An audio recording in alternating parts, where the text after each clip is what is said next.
Roll the tape. Oh. Nobody knows the system better than me.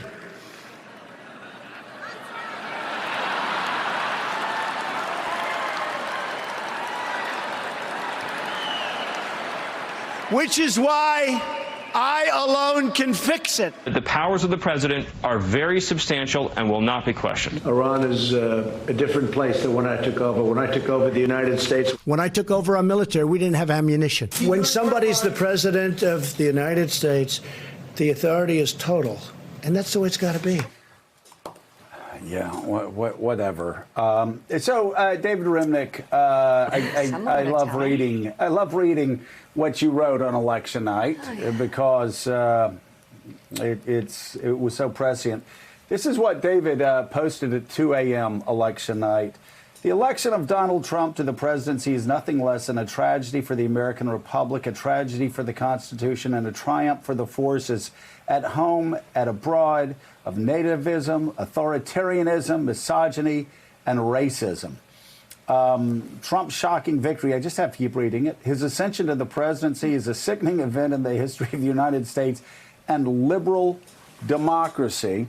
So, David, of course, I'm always Pollyannish. I run around telling everybody that everything's going to be okay. Usually it is. But I will say you nailed it on election night, and now you're calling this a pre-existing condition. This is a guy we could have put in clips where the guy says several times, oh, Article 2 gives me absolute power.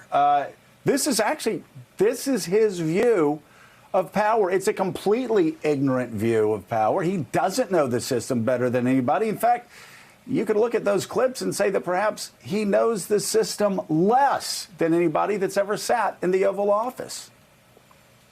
Well, I think when he used to say that I know the system better than anybody else, he admitted that he felt that he knew the tax system better than anybody else, and he was very adept at getting away with paying those taxes. You know, this whole episode makes me think back to a couple of days after Trump was elected. And I was able to go to the White House and interview Barack Obama just after he met with Trump. And subsequent reporting and that interview allowed me to get some insight in what their one major encounter was like. And over, Obama would try to pass on really important information, classified information, to the president-elect about North Korea, about the Iran nuclear deal, about all of these things, including national emergencies. And at one point, he said to Trump, you know, I have this woman, Lisa Monaco, who's my, Homeland Security person, and they call her Dr. Doom because she comes to me with the most inconvenient information and doesn't sugarcoat it and forces me to look reality in the eye. And Trump jokingly, who spent most of the encounter talking about the enormous size of his rallies and his crowds and popularity and not listening to any of these important briefings, finally said, yeah, maybe I will hire somebody like Lisa Monaco, some sort of my own Dr. Doom who'll tell it to me straight. And of course he did not. He wasn't interested in that. He's not interested in science. He's not interested in ever being contradicted or facing reality in time if it's inconvenient. He has an authoritarian personality. We saw it at this briefing yesterday when he went on and on about his unlimited powers. And there are times, unfortunately, and I don't say this easily, he reminds me of my years covering the Soviet Union. In the worst sense, it is a chilling thing to witness. And in fact, really all we heard from Dr. Fauci yesterday, it seemed his primary purpose for being there was to come out and apologize for something he'd said the day before in an interview where he said, yeah, we probably should have put in social distancing a month earlier than we did. He had to go out yesterday and say that was a poor choice of words. I shouldn't have answered a hypothetical question. Then he stepped aside and President Trump took over for 2 hours. Gene Robinson, Joe talked about the president violating everything he learned in his constitutional law class. You really only have to go to middle school school history and study the American Revolution to know that the president is wrong about that. Maybe get a ticket to Hamilton, something like that. Anything you have to do. It's why we fought the revolution. So we didn't have a king with executive authority over everything. But he's talking now about his sole power to open the government, whatever that means from the federal level. As we've been reporting all morning, these governors on the East Coast, we'll talk to Governor Cuomo in a moment, and a group of them on the West Coast are looking past the president because they know they have to. They know they're the ones who implemented these shutdowns, who closed the schools and did all the things that they did, all the measures they took, and they will be the ones to open them. They know the president's wrong. They don't have time for that 2-hour news briefing. They're moving ahead without him. I assume the governors were not watching that dumpster fire of an appearance by the president yesterday, because, as you said, they have a lot to do. I mean, the East Coast governors and the West Coast governors are moving on. They are figuring out how once the pandemic subsides to a point where they believe it's safe, they are working on how to, in a sort of phased way, with testing, with contact tracing, with everything that the federal government should have been organizing but didn't, how to begin opening up the country, and that's a good thing. We will all recall that in recent briefings, the president has been putting all the responsibility on the governors. They should have gotten the ventilators. They should have gotten the PPE. So, what am I, a shipping clerk? They should have done all this stuff and handled this whole crisis and blame them. And now it's this absurd claim that he has more power than the kings and queens of England, actually, at least since the Magna Carta, some sort of absolute power, which is ridiculous on its face, but also disturbing. The man is president of the United States. He's sitting in the White House. We hope it's not very much longer, but that's where he is, and he is at the very least being of no help in this situation, and actually, this is damaging. This was a waste of everybody's time yesterday, and you can see it's been getting worse and worse and worse. So who knows what today's briefing will be like, if indeed there is one. Katty Kay, take a look at the chart from the Financial Times that shows the United States and Great Britain continue to skyrocket upward in cases beyond everybody else. Again, the two leaders of the free world during World War II and after, and now, unfortunately, have lagged behind everybody else. And I think one of the things we found out is that, Harold Wilson said in politics, a week is a lifetime or a long time. We've learned the same thing with pandemics, haven't we? You look what California did, shutting down when they shut down. You look what San Francisco did. It's extraordinary how few numbers of coronavirus cases are coming out of California, because they shut down earlier than everybody else. Yeah, really, this is something that unfolded in days. It really seems like there was that critical period in the middle of March of around 5 days to 7 days that made the difference between California shutting down and areas on the East Coast shutting down, and look at the difference in their death toll.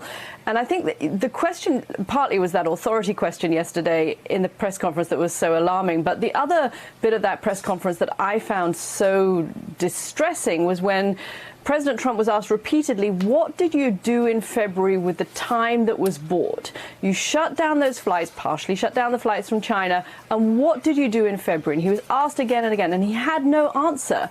And it worried me because it made me think, what are they doing now?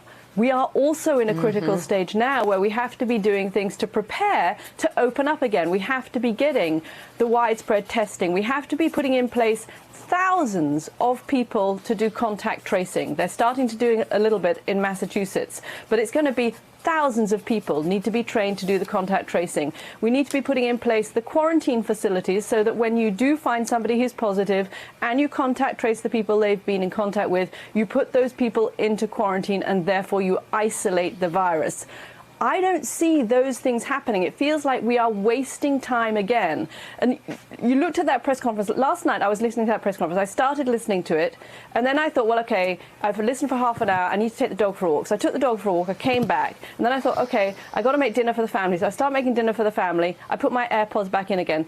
Blow me down, he's still going on again at an hour and a half later. And I'm thinking, my primary anxiety at this point is Fauci has been standing there for 2 hours. Could he have a rest at least? Could this? The country would be better off if Fauci lay down for 2 hours and had some sleep, or did his work, or anything other than standing there. And the process that we need for opening up the country is not happening in this window we're buying again. And, of course, the most staggering part is Donald Trump spoke for 2 hours and made absolutely no news. He settled scores with the press. He repeated a lot of the same things. But 2 hours, no news made. David Remnick, take a look. This is sort of a before and after clip of Donald Trump on federalism. Take a look. I don't take responsibility at all. We're letting the governors do in their states pretty much what they want. So you have to look at states. You have to give a little bit of flexibility. We have a thing called the Constitution, which I cherish, number one. And as you know, I want the governors to be running things. The President of the United States has the authority to do what the President has the authority to do, which is very powerful. The President of the United States calls the shots. They can't do anything without the approval of the President of the United States. When somebody's the President of the United States, the authority is total. And that's the way it's got to be. The authority is total. James, I just got to say, I mean, yes, I've been to law school, but more importantly, I've seen Hamilton many times, and I can tell you that James Madison and Alexander Hamilton would disagree. So, David, getting back to your concerns about this, who I've called an autocrat in waiting for a couple of years, a conservative writer yesterday said, listen, here's the deal. Donald Trump didn't believe what he said yesterday any more than he believed what he said on April the 4th, because Donald Trump doesn't believe in anything. I think, you know, liberal or conservative, that liberal or conservative, that's just an observant remark, an observant of reality. Newsflash, he's not a competent executive, and newsflash, he's not much less. It's not that he's not a constitutional scholar. It's not absolutely clear he has read it by the evidence. Look, what seemed to be taking place in the briefing room yesterday and what's taking place in the briefing room day after excruciating day is more than anything Donald Trump framing a re-election strategy, a re-election rhetoric that's based on finding enemies, whether it's the Obama administration, the WHO, the international community, other countries, the press. That he's framing his run for office in November. That's clearly what's happening. Whether he's doing a good job of it or not is determined by who you are. I think if you look over on Fox, he's doing a brilliant job, and as a result, he's taken on a press secretary now who is quoted as saying, in the thick of this, the most preposterous things. He is intolerant of reality and looking it straight in the face. And that is the most dangerous thing we can possibly have when we're faced with what really is a catastrophic event of the natural world. But he's making it much worse by making it a political catastrophe. No one is suggesting that this pandemic is the fault of a politician, certainly not an American one. But he has exacerbated it to such a degree that the price is very, very deep and tragic. Well, and of course, the press secretary you're speaking of boldly proclaimed, I think it was to Trish Regan, that Donald Trump, as president, would never let the coronavirus come to America. Willie, yes, Trump doesn't believe in anything. according to this conservative writer. He didn't believe what he said yesterday. He didn't believe what he said on April 4th because he's a day trader. Now, some argue that that means he's a clown and we shouldn't worry about him. I would argue that, yes, he may be a clown, but it makes him more dangerous. Right. Because he's so unmoored ideologically. He's not, he's unmoored. He's not a conservative. He's not a liberal. The only thing he believes in as a day trader is increasing his power and his authority. Yeah, and obviously, you know, many of these people, the principled conservatives who've stayed conservative through the Trump years, came out immediately yesterday and said, whoa, whoa, whoa, put the brakes on what the president said yesterday. But what a monumental waste of time, let's be honest, that we even have to have this debate. Again, we're debating middle school American history right now in the middle of a pandemic. And so that's why I think, as you said, there is no news when the President of the United States speaks. If Dr. Fauci and Dr. Birx are up there giving us an update on what's happening in the country, what's being done to enhance testing to get it out across the country, or PPE or ventilators to places where they're needed, that's one thing. But 2 hours of the president having a personal therapy session and venting because there was a big, deeply reported New York Times piece on Saturday is a complete waste of the country's time in a critical moment right now.